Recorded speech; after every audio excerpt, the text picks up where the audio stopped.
All right, now we'll get into it. Our F1 race review. Nice week off after the Chinese Grand Prix. Yeah. Japanese Grand Prix today was boring. Was straightforward. Just like China, just like what you would get with Australia. And it's an issue more for Formula One, not the drivers, but how qualifying fell is how it went in this race. But it was Max Verstappen winning, and it was Max Verstappen once again dominating, 1 point behind Lando Norris in the World Drivers' Championship standings, which is a reflection on how great of a driver Max Verstappen is, how poor the strategy is from McLaren. But this was a race weekend where we saw Max go out and just blow everyone away with what he did in qualifying to set the course records with a far inferior car compared to the McLaren machines, to still do what he did. And then on top of that, to still win this race where, again, McLaren has the better cars, not the better drivers, the better cars. It just reasserts himself that no matter what Red Bull is putting out there for their machine, Verstappen's still the best driver in the world at the moment, which made it cool to watch. Boring race, but what he's achieving, and it's making this overall season look very interesting, where anyone else shouldn't be in the conversation of being this close with McLaren. Like Yuki Tsunoda, his first race with Red Bull, he finished 12th in this one, did good in practice, didn't do great in qualifying, but did better than what we've seen from Liam Lawson. That reflects how bad this car is. And Max just won against McLaren, who is setting the standard for every car on that course. Yeah, it's a lethal combination when you've got such an intelligent driver like Verstappen and such a great car. I mean, a key car when it comes to Red Bull, because it is one of the top vehicles out there, especially for this track. Yeah. It's one of the cars that sits lowest to the ground, and on top of it, it's the meticulation of that first turn, because this track's pretty straightforward. So some of these racers, and you and I have talked about it when it comes to Lando particularly, they are all about strategizing the overtake. They are all about strategizing the jump. And this is not a track where you can have that moment. You saw Lando try to have that moment coming out of the pit. And for McLaren's car, and as hot as they run, the grass and the grass fires that are associated with the Japanese circuit can be detrimental. So it's just really a straightforward track. It's a simple plan, and then of course it comes down to the car and the driver, and I think that's why Max Verstappen and Red Bull have found so much success in this manner.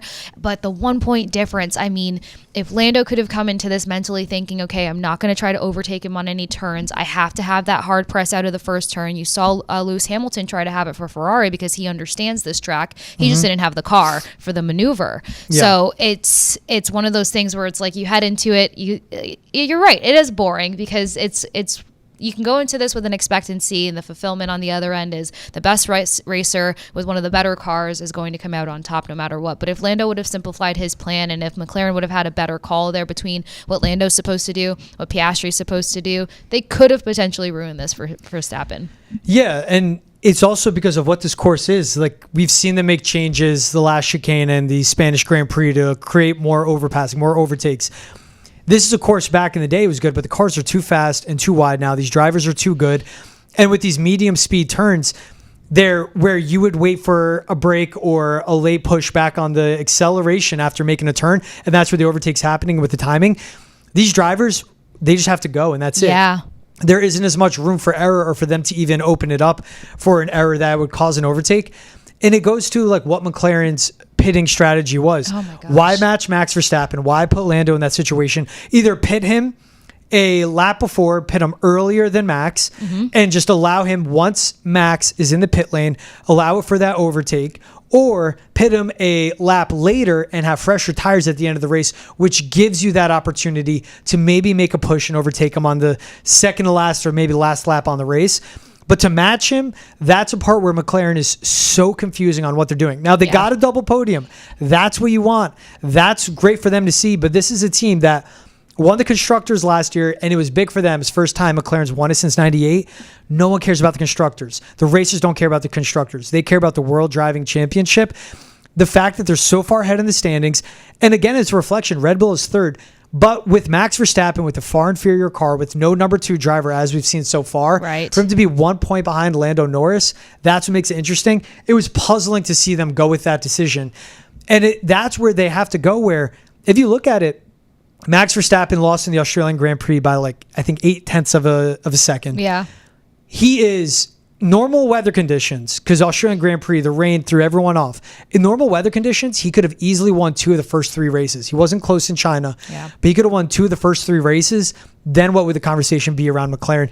there has to be a point where, and with the strategy they went, like, cool, you got second, third, you got a double podium. But if you spoil away the world drivers, there needs to be that risk button that they press where they put Lando in a position to win first. Because you would either have a double podium of first, third, or a double podium of second, third.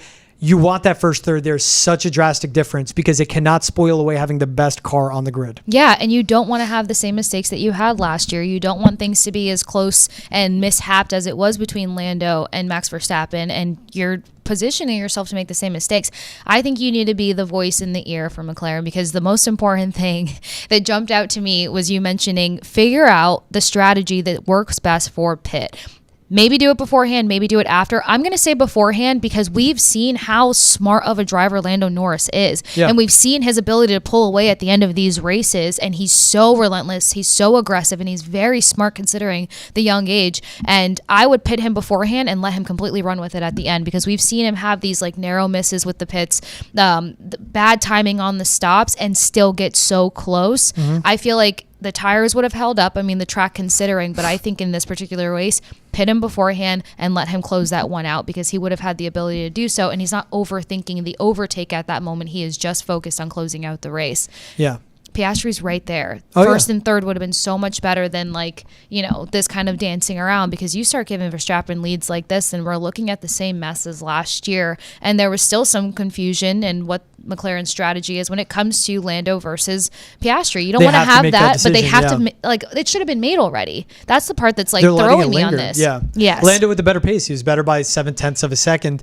And there's that point too where they have to make the decision if they're going to let this fester. That becomes a battle. And at one point there was that conversation: does Oscar get in second, regain position back to Lando? You don't want to throw it to the papaya rules again, which is absolutely absurd for any team to go with. But they have to make their decision of who do they think can win the world drivers. I think it would be Lando, just because he has a more experience. Yeah. You trust a Lando to go head to head with a Max Verstappen more. Then do you trust, because that's the unknown with Oscar. And while you have the better car right now, you need to go with the Lando Norris in this. And to go back to what the issue was in the pit too, as it was, Max got out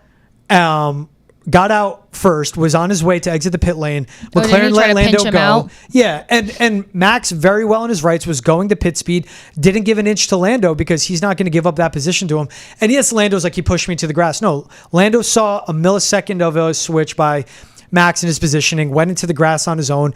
He could have slowed down, stayed closer to Max, not giving him that disadvantage, and just raced from that point on. Even after Lando said, no, it was fine, it was straightforward, there was no effect. Right. Every driver snitches on the other when it comes to their in-race radio and talking to their crew. But the fact for McLaren to even put themselves in that position, pit a lap earlier, pit a lap later, whatever it can be, trust your driver. There has to be a calculation of risk, because that's the only way they can beat a Max Verstappen. It's either that or they're waiting for the new regulations to come in, I think around the Spanish Grand Prix, where Christian Horner says that's a big regulation coming in. That's going to change everything. So maybe they're trying to hold position. And once they surpass Red Bull in a weaker car, maybe. But then again, you're going to have your drivers battle. And if anything, at this point, you need to test Lando and you need to test Oscar. Who can take on Max head-to-head with a race on the line? Who has the mental fortitude to do that? And who has the concentration that they can last with Max, who's an absolute amazing driver? Because find out now, instead of when it's race 15, 18 of the season, and then you're dealing with issues with your drivers, let alone your opponents. 100%, because we're seeing different things. I mean, I'll admit, and I understand where Lando's mentality comes from in terms of solidifying him as your lead racer, because he does set the tone. A number of the races where Piastri has come in strong, Lando's done the muddy work in the beginning, and he's helped the team have that pull away opportunity. But I like Piastri's ability to manage in the middle and how he pulls off towards the end. He'd be one of those guys I'd probably do a later pit stop with, because I feel like he has the ability to get back into the mix there and go toe to toe, as you mentioned, with a Verstappen. But they got to figure that out now, just as you said, because you don't want to pit your racers competitively against one another. We already saw the mess that almost was last season, and it just kind of works against them. You've got two amazing drivers. You mentioned the fact that Verstappen doesn't really have that next guy, that driver two, that's showing up at all for Red Bull. So why McLaren kind of keeps getting this wrong is confusing to me in a number of ways, because while there's similarities to the drive between Piastri and Lando, there's just certain things where you can already eyeball where Lando's going to come in stronger for you and where Piastri can start picking up those points to build out his career. And it's also with a Mercedes and George Russell and Kimi Antonelli finishing 5th, 6th. Charles Leclerc and Ferrari a non-factor in this one. Lewis Hamilton finishing 7th, where McLaren has such a big gap on the next 2 best cars on that grid. Yeah. Because it's McLaren, Ferrari, Mercedes, and then Red Bull. And for it to be this tight between the best car and maybe the 4th, 5th best machine on the track, that's again a reflection on McLaren with the strategy has to be so iron tight, and they have to put in the risk on this one. Absolutely amazing to watch what Max did this weekend. Again, in a boring race, but you have to reflect on just how good of a driver he is. Once again, I mean, coming off his 4th straight World Drivers' Championship, and can win another. We'll see after the regulations come down what that changes, but he's still just dominating the field. Yeah, it's his composure and his decisiveness. I mean, I think you put it perfectly when it came to like the pit situation.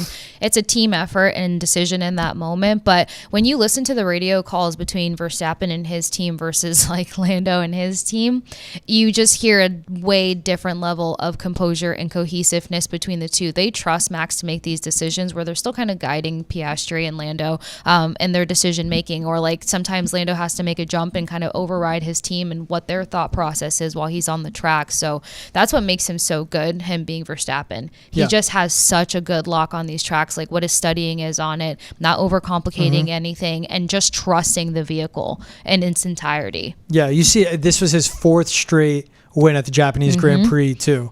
Last 4 times he's raced, he's won all 4 of them.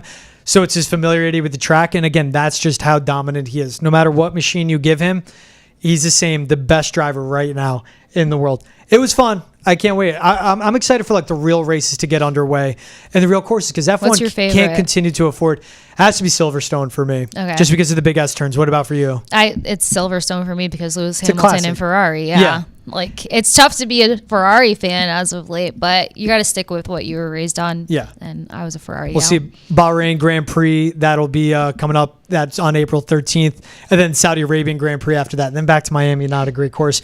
But as always, our F1 race review.